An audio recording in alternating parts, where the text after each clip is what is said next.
Ice up. Ice what? Whoa, whoa, baby, poke it out, poke it out, poke it out, baby. So before I start the video, I have not wanted to be pushy with this at all, but I do have a Patreon. I'm sorry. I've only shouted it out in like a video or two, but I'm going to be putting it down below.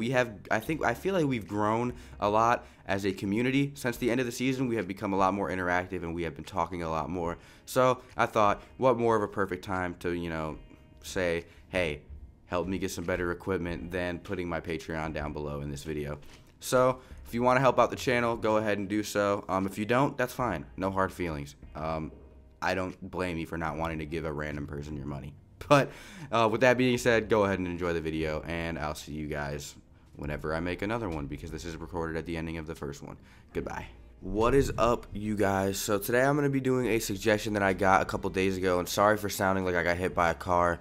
I developed allergies this year, which is completely new because before this year I have never had allergies in my life, so that's fantastic. Looking forward to that every spring.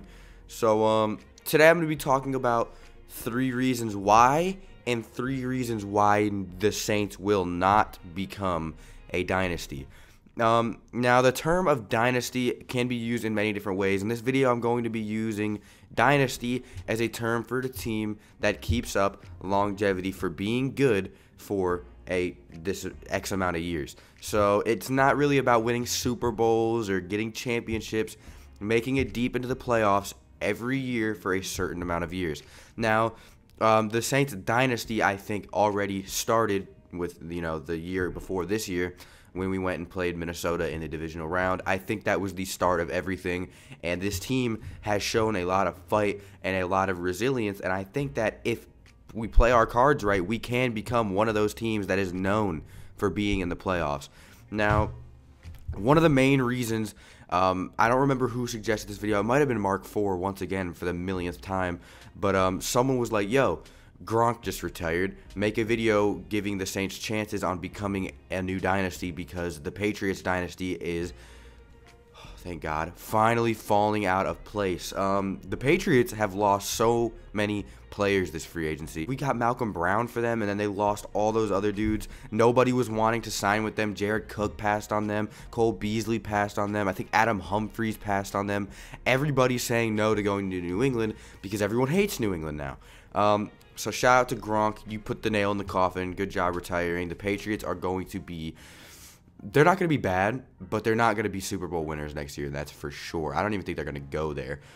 Kansas City is now the leader of the AFC in my eyes, but I just don't think New England is good enough anymore to become or to be considered a continuing dynasty. I think their time is over. So as teams fall out of dynasty positions, new teams come up. In the AFC, Kansas City, the New Orleans Saints and the LA Rams are the 2 teams in the NFC that are looking dynasty worthy at this point.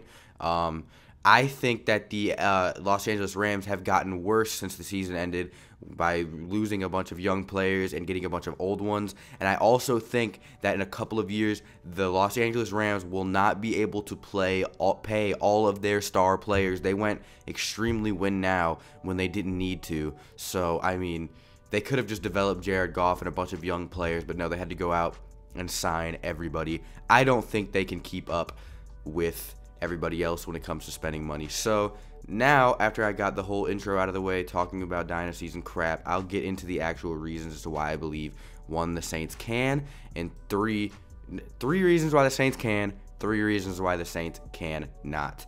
So first, I'll be doing the reasons why.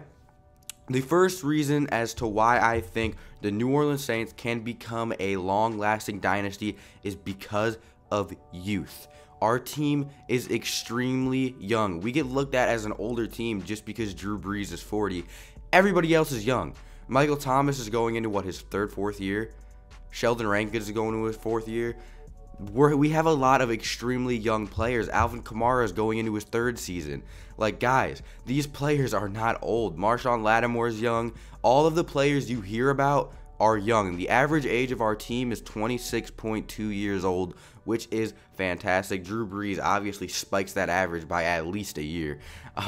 So did Max Unger before he retired. But we have a lot of extremely young star players. Marshawn Lattimore, I think he's 23 actually. Alvin Kamara's 20-something too. Von Bell's 24. Cameron Jordan's only 29. He's still one of the best DNs of the NFL. Malcolm Brown's 25. All of these players that we have on our team are extremely young. Marcus Williams is young too. A lot of the names you hear about when you hear about the Saints, the good players, are very, very, very young. Of course, there are a few exceptions because every team needs that veteran leadership, like Ted Ginn, like AJ Klein, like Drew Brees. All of these players are older because they are there to lead the younger players. I think that the Saints have one of the youngest teams in the NFL. Clearly not the youngest. The Cleveland Browns are like 5. But they do have an extremely young team, so I think that will contribute to the longevity of our team by a lot, obviously, because that's how dynasties work. We need to evaluate and see if Teddy Bridgewater, he's only 26. He's only 26 years old. If he plays like Drew Brees, he's got 14 seasons left, guys. Like, really, he just needs to get Drew Brees needs to teach him a little something. Get his accuracy right, turn him into a quarterback machine so we have a long-time replacement after he retires. I think we can wiggle something out there. The second reason why would be divisional placement. The NFC South has been looked at as one of the best divisions in football for many, many years. But as we've seen in the last couple of seasons, the bottom 3 are starting to fall down a bit. Tampa Bay has been crawling like an infant, like a newborn for years, and have still not figured out how to stand up. The Atlanta Falcons go through periods of having extremely good amounts of talent and doing absolutely nothing with it. They, for some reason, cannot utilize the talent they had. They had Taylor Gabriel at one point, Julio Jones, Mohamed Sanu, Matt Ryan, and couldn't go and win more than 8 games. I'm not scared of Atlanta. Carolina, it's just the same old for Carolina. A spinning of getting into the wild card and losing, a spinning of just pure mediocrity. I don't think that anybody in our division poses an immediate threat to us. Maybe sometime down the road something will go right for them in like the draft or something, but as of right now, our divisional placement is perfect for being one of those dynasty teams. Atlanta and Carolina are clearly harder teams than the Patriots had to face. The Dolphins, Bills, and Jets, but I mean, it's still not we're not in like the NFC North or something. Like, our division is difficult, but I mean, their records will never be really that great in my opinion. The third reason as to why I think we can go out and do great things is because of coaching. Sean Payton has coached a Super Bowl winning team before. He has coached the team to playoffs multiple times. He has shown that he knows what he's doing. He can be an amazing coach. He just needs the talent around him to go ahead and do so. Our defense has completely flip-flopped since Dennis Allen came into town. That is another aspect of coaching. He is our defensive coordinator. He's fantastic. Like, he really is fantastic. He revitalized the defense, and without Dennis Allen, we would probably still be trash. So shout out to him. Dennis Allen has done amazing things in New Orleans, and I can't even begin to explain how excited I am to see him do more. Our offensive coordinator, of course, Pete Carmichael, is God, but then again, it's really Sean Payton's job to call the plays. I'm not gonna sit here and act like I know how that works, but yeah, our coaching staff is fantastic, and we will do great things with it. Now we get into 3 reasons why not. So these are things that we will be having to look out for in the next coming years, and one of them has to be the QB situation. We aren't 100% sure what our replacement for Drew Brees is going to be. Sean Payton has been clear that he wants it to be Teddy Bridgewater, but we just don't know if Teddy Bridgewater is good enough to carry a team to the playoffs and stuff.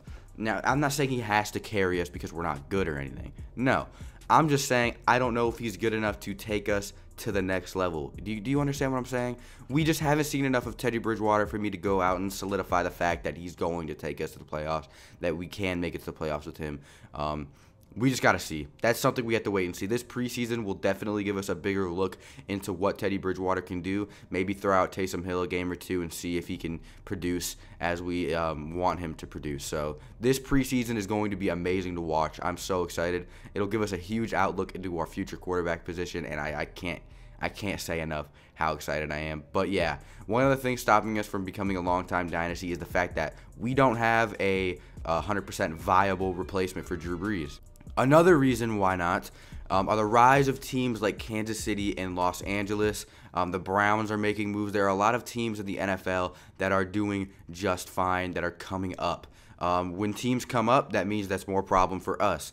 Do I think that LA and KC and the Browns are better than us? No, I think we are literally the best team in the NFL, especially with all the losses that Kansas City and LA took. Kansas City beefed up their defensive line but lost a bunch of players in their secondary. LA lost a bunch of young players and signed a bunch of old heads. I don't understand what the point of that was, but that is one problem we may have.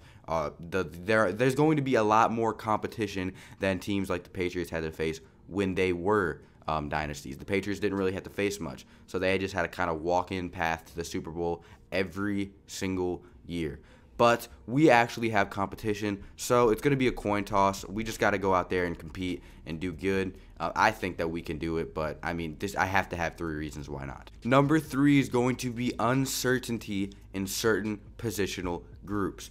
Now, this one might sound a little stupid, but I needed a 3rd reason, and uncertainty in certain positional groups means that on the team, there are certain players in certain spots that we are not certain or solidified about. Our wide receiver core was one of the big ones last year, and that was one of the reasons we lost in the NFC Championship game. We had one wide receiver to throw to, Michael Thomas, even though he had like 30 yards. We didn't have a lot of reliable targets to hit. Without having reliable targets, you know what happens. Drew Brees can't really do what Drew Brees always does, and things go bad 90% of the time. But positions like that, the linebacking core has some holes. The safeties, we don't know if Von Bell is the permanent answer. He is an extremely good tackler and a good ball hawk, but he can't pick the ball off. He has not had a single interception his entire career. Just things that a normal football team has to deal with. Uncertainty. It's just everyone has to deal with it. We're uncertain about a lot of things. That's just how it is.